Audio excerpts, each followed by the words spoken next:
This talk is about not whether sometimes information should be kept secret by those tasked to do so. Of course it should. The question is whether whistleblowers and their actions make the world a safer place or not. Or to rephrase the question, would the absence of whistleblowers make the world a more harmful place?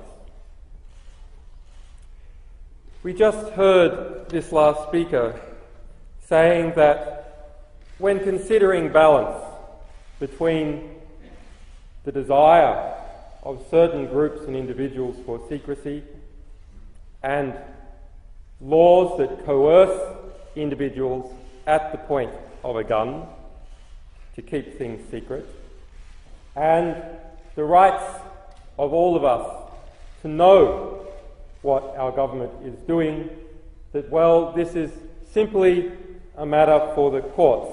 This is simply a matter for the democratic process. This is something to be ironed out between us and cast into law. But I ask you, how are we going to know if the secrecy process is working or not? Because when information is concealed, we do not know about it. The only way we can know whether information is legitimately kept secret is when it is revealed. All systems of censorship have that problem encoded within them. And because of that original sin of censorship, they all must be held to outside account.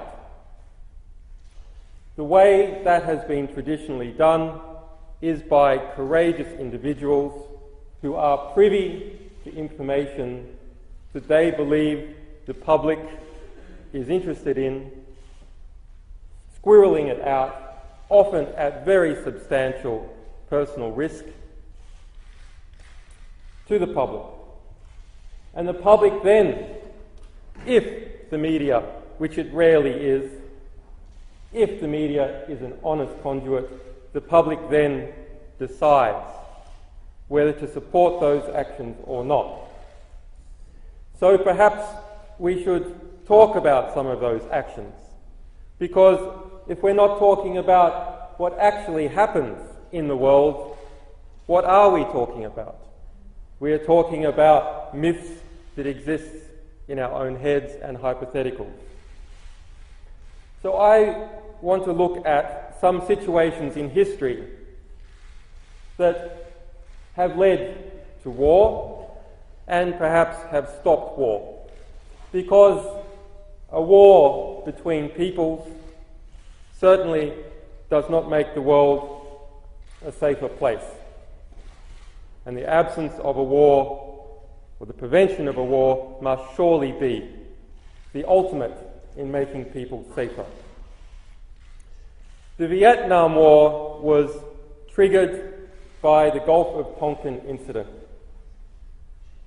A lie about a boat off the coast, a US boat off the coast of Vietnam, which the United States government claimed had been attacked by the Vietnamese. That claim was a lie. And there were people privy to that claim at the time who knew it was a lie and have come forth in the last 10 years to talk about how it was a lie. But if they had come forth, if they had broken generals' interpretations of what national security secrets are, as the alleged whistleblower Bradley Manning is alleged to have done, then that war may have never have happened. Similarly, the disaster that has been the Iraq War, we all found out about doctored evidence and dodgy dossiers, but when did we find out? We found out after the war had already started and the bloodbath that was Iraq was in full flight. Why did we find out after? Was there no one concerned in the planning who felt that it was wrong? Of course there were. but the fear that these individuals had, the fear of being imprisoned and jailed for revealing that information to you, kept them secret until later on in the process, much later on. And this year in Great Britain, we are seeing somewhat of an inquiry into that process. The Chilcot inquiry. But recall that WikiLeaks released a cable on the Chilcot inquiry with the head or chief of defence of the MOD telling the US ambassador at the time that the inquiry was being set up, don't worry, we're going to protect all your interests here. Similarly, there was a time in 2007 when there were serious moves afoot to get up a war with Iran. Most of you in this room will probably remember that feeling and that time when Bush's neocons were pushing daily through their mouthpiece in the United States and in Great Britain for that war. People like Daniel Ellsberg came forth and said, "Do not do what I did." Daniel Ellsberg was the leaker of the Pentagon Papers. "Do not do what I did and wait 4 or 5 years until after the Vietnam War had started. Do not wait, come forth before this war starts and stop it." Sources did come forth to Sy Hersh. Sources who saw the planning for that war in the Pentagon. And as a result, there were moves against it. Those sources have not been caught, they have not been exposed, they did their best, they may have changed history, and they went back to their jobs and continued on. It is that latter model that we want to promote as much as possible. Whistleblowers face difficulties. Although it is rare that they end up in prison, they certainly often lose their jobs and their employment prospects.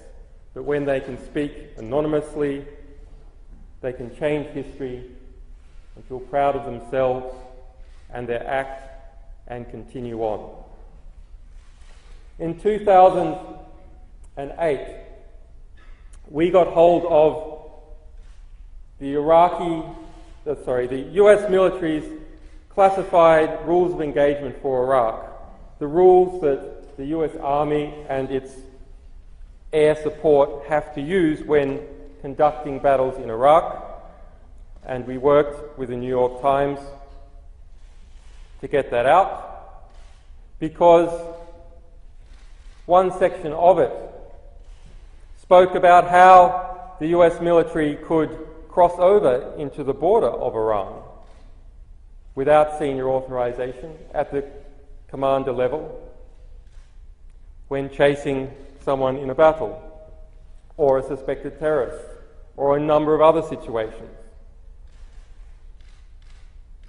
But most wars have started as a result of border disputes, of one person crossing over, one soldier crossing over into another country's territory, and in a way you can see the alleged, fabricated Gulf of Tonkin incident as one of those cases.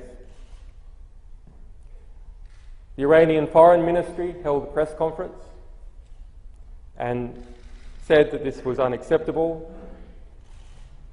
And later on, we got hold of another copy of those rules of engagement from 2008, some months after that publication, and the rules had changed so that US soldiers were not permitted to cross over into Iran. I could speak for hours about what has occurred in Cablegate and all the tremendous revelations that have happened there. Just yesterday, the editor of The Hindu, the most respected paper in India, brought over 21 front pages from the past 6 weeks that were based on Cablegate material. The Indian Parliament has walked out 4 times, and there is now a tremendous anti-corruption movement that has been building up in that country, something that hasn't happened since the time of Gandhi.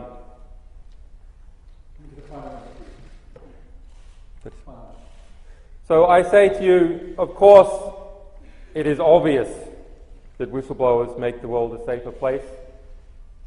And when we try to look at the counter-arguments, we see hot air. It doesn't mean that everything in government should be exposed. What it does mean is that the system of breaking alleged laws is working. And that must be kept going that way, otherwise laws cannot reflect the reality that we are in.